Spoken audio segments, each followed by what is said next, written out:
Este aqui é o Rubens Farrula, ou melhor, o Colégio Estadual Rubens Farrula, que está aqui na rua Plácido Figueiredo Júnior, sem número, em Coelho da Rocha, há 70 anos. Em agosto de 1955, esse colégio foi inaugurado. E eu estudei aqui há 40 anos atrás.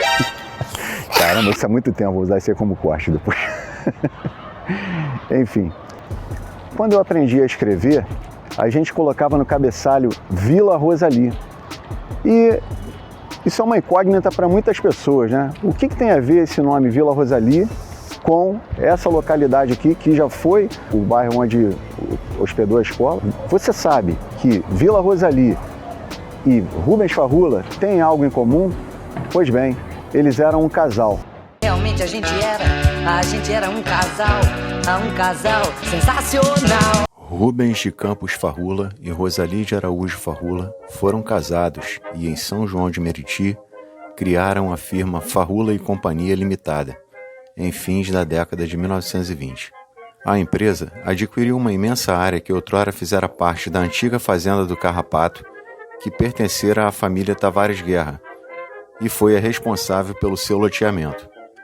Segundo a Revista das Estradas de Ferro, em sua edição de 30 de julho de 1929, o loteamento da família Farrula cedera parte dos seus terrenos para a construção da chamada, abre aspas, variante Farrula, fecha aspas, da Estrada de Ferro Rio Douro, passando o trecho entre as estações de Pavuna e Agostinho Porto a ser ligado em nível a partir daquele ano, o que se evitou o desgaste que as locomotivas faziam para vencer a rampa de subida do Morro da Botica, nome que se refere à existência de uma farmácia nas mediações da Rua da Matriz, no seu trecho mais elevado. Esse trecho está localizado mais ou menos em frente ao atual cemitério municipal, e onde ainda hoje se vê as tubulações de ferro parcialmente expostas. Tal vestígio denota que a velha ferrovia até mudou o percurso das Maria Fumaças para a variante Farrula, mas deixando em segundo plano as adutoras, provavelmente por questões de custos numa época em que o transporte de massa era feito através dos trens e que, na era Vargas, a partir da década de 30, viraria uma tendência com a expansão do trabalho urbano, em metrópoles como Rio de Janeiro, por possibilitar o melhor fluxo dos trabalhadores entre a então capital do Brasil e os subúrbios cariocas e demais municípios fluminenses.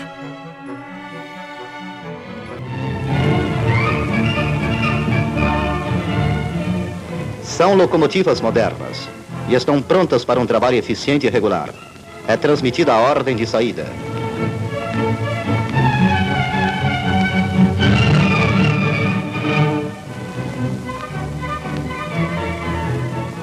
Já em marcha, as novas unidades da Central do Brasil entram no horário normal de trabalho, facilitando o transporte que se torna mais difícil com o aumento da população e a convergência das pessoas que diariamente se dirigem para o Rio de Janeiro.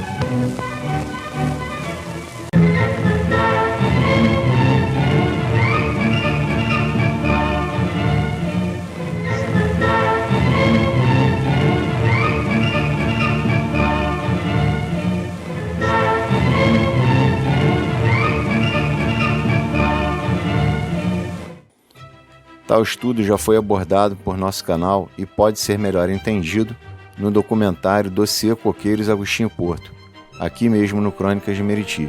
Se ainda não assistiu, clica no card aqui acima e confira depois.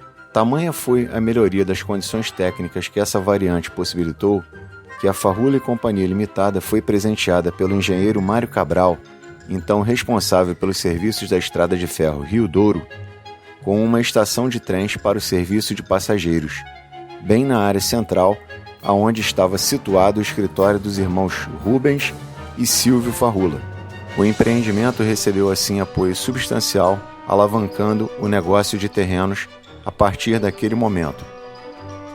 A nova estação seria inaugurada a 14 de julho de 1929, vindo a ser chamada de Vila Rosali, com 2 L's no Vila e Y no fim da Rosali, tal qual o nome de batismo da homenageada, Senhora Rosali, esposa de Rubens e quem o ajudou a adquirir o remanescente da fazenda Carrapato, de acordo com o historiador Guilherme Pérez, em artigo escrito no livro Perfis Meritienses.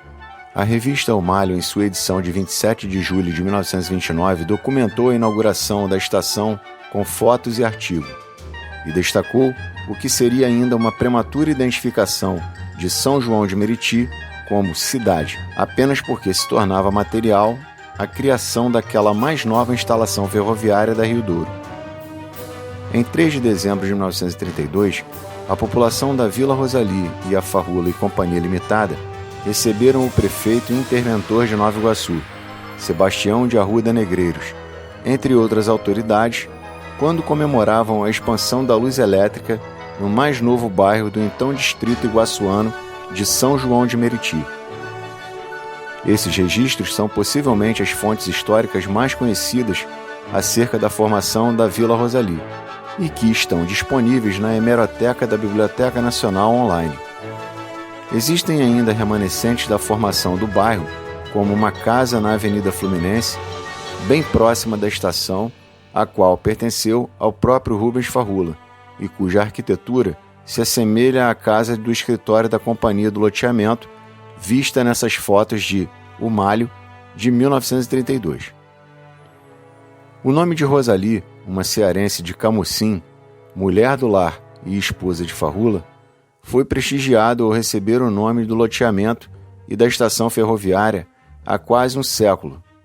No entanto, a Vila Rosali vem sofrendo de variados problemas no decorrer de sua história, mas aparentemente também de um esquecimento comum a muitas sociedades acerca do que foi vivenciado pelas testemunhas das épocas de origem e de mocidade e, comum nessas sociedades, que ao não reviverem seus próprios eventos históricos mais significativos, seja pela oralidade ou não, faz com que as novas gerações não reconheçam a própria identidade coletiva. O objetivo deste vídeo é, em parte, o de lançar bases para o resgate desse senso de pertencimento local e talvez ajudar a comunidade da vila a celebrar o centenário do bairro em 2029.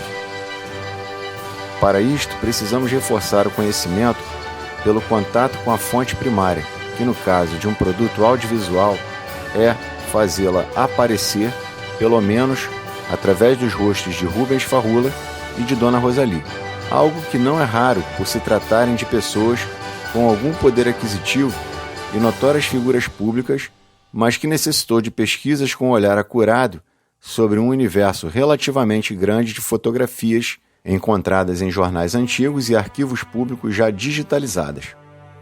Para encontrar essas fontes, tivemos que buscar as atividades públicas de Rubens Farroula e nos surpreendemos com tamanha a importância que aquele patrono do Colégio Estadual esteve imerso ao longo de sua vida, especialmente nos círculos de amizade e profissionais mais empoderados no Rio de Janeiro na primeira metade do século XX.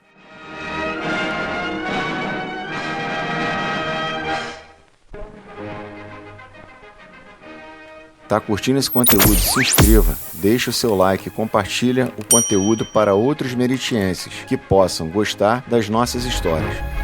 Vai lá, não cai o dedo. E é de graça. Ajude o criador de conteúdo a crescer também, como você que está adquirindo conhecimento e se tornando um gigante.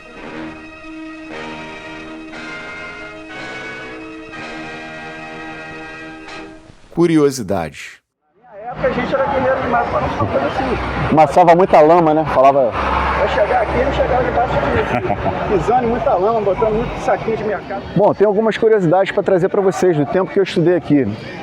Eu e meu irmão vínhamos de Coelho da Rocha, muitas vezes amassando barro no meio do caminho, pela rua Doutor Satamini, né? E muitas vezes a gente tinha que usar como refúgio lá a rua Amaral Peixoto. Passávamos muitas dificuldades, porque nem ar-condicionado a gente tinha na época, né? Hoje a gente olha aqui por fora, né? Já é algo acessível ao público da escola pública hoje, né? E quadra, a escola também hoje dispõe. A gente não está lá, mas a gente sabe que a escola tem quadra, tem um equipamento esportivo adequado, coisa que na minha época também não tinha. A gente tinha um campo de várzea que era bem ruim, e até usar isso nas aulas de educação física, muitas vezes sobre o sol escaldante. Começamos por conhecer a genealogia de Rubens Farroula, que descendia de imigrantes italianos que vieram para o Brasil em meados do século XIX. Carioca formou-se em medicina e chegou a compor a equipe do serviço médico da Companhia Lloyd Industrial em fins da década de 1920, mas deixando de exercer a profissão devido à sua inserção nos negócios imobiliários. Torcedor do Clube de Regatas do Flamengo, era também sócio desta agremiação e chegou a ser o seu presidente interino no início dos anos 1930. Ainda nos anos 30, o sucesso da Companhia Farroula em Vila Rosalie permitiu com que aquele empreendedor imobiliário se dedicasse ainda a atividades rurais, como era o caso da avicultura. Tornou-se aí um importante proprietário rural do estado do Rio de Janeiro, estabelecendo-se na fazenda Heliópolis, no interior de Nova Iguaçu à época, hoje a região do atual bairro Farroula, em Belfor Roxo. Aquela propriedade possuía uma vasta plantação com 60 mil pés de laranja e uma notável granja, onde o doutor Rubens Farroula também criava milhares de galinhas e perus. Tamanha a sua importância no segmento ruralista que foi alçado à Secretaria de Agricultura de Hernani do Amaral Peixoto, então interventor do estado do Rio de Janeiro e genro de Getúlio Vargas, o então ditador do Estado Novo entre 1937 e 45. Tal nomeação política levou Farroula a uma aproximação e boa relação com Getúlio, que podem ser amplamente confirmadas nessas fotografias obtidas através do Arquivo Nacional, que mostram a visita do chefe de Estado à Fazenda Heliópolis, em 30 de setembro de 1939. Naquela ocasião, Farroula ofereceu um formidável almoço para a comitiva de Getúlio, após o estadista inspecionar importantes serviços que estavam em curso na região, como as obras de saneamento da Baixada Fluminense, as plantações do Serviço de Colonização e a Cooperativa de Avicultores. Vê-se ainda que, ao término daquela visita, Vargas distribuiu bombons aos filhos dos camponeses, ao estilo populista que lhe era próprio, e que logo o consagraria na figura de, abre aspas, pai dos pobres, fecha aspas.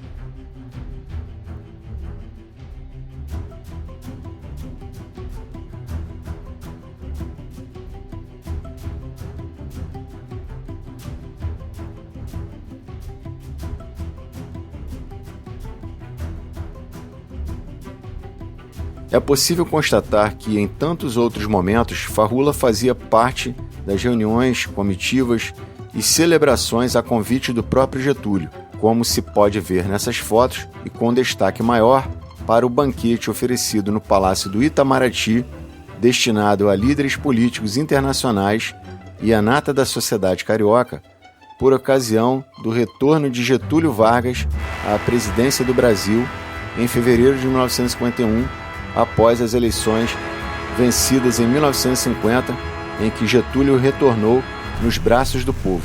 Em meio aos registros da revista Rio, publicação mensal criada pelo célebre jornalista Roberto Marinho, das organizações Globo, é onde encontramos uma foto de Dona Rosalie, que aparece vestida em deslumbrante traje branco, aparecendo como destaque numa das páginas.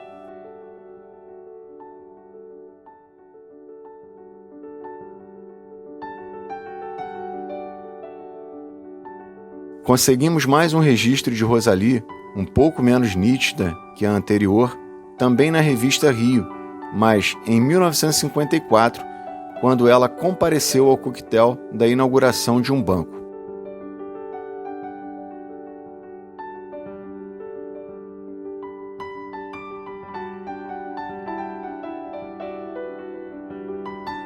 O casal Farroula parece não ter deixado se fotografar juntos, e isto se verifica desde os registros disponíveis acerca da origem do loteamento, o que por si próprio aparenta ser algo irônico, por em qualquer imagem não destacar o rosto de Rosalie. E até mesmo em eventos públicos da High Society carioca, que não foi possível encontrá-los no papel social de marido e mulher no universo de materiais digitalizados até a conclusão desta pesquisa. Este fato curioso não reduz a importância de ambos no contexto da formação meritiense, e até poderia ser justificado pela quase total ausência de mulheres na política e ou acompanhando um chefe de Estado, ainda nos tempos varguistas. Rubens Farrula foi um médico cirurgião por formação, mas se reinventou como empresário no ramo imobiliário e como produtor rural, atividade esta que lhe rendeu a carreira política. Faleceu em 19 de 10 de 1957, sem herdeiros, mas tendo deixado entre seus legados a criação da vila de Sua Rosalie, além de ser celebrado como o patrono deste centro de educação pública, fundado há 70 anos em São João de Meriti. Dona Rosalie, viúva, permaneceu no Rio de Janeiro até o seu falecimento em 8 de 2 de 1999. Ambos estão sepultados no cemitério da Vila...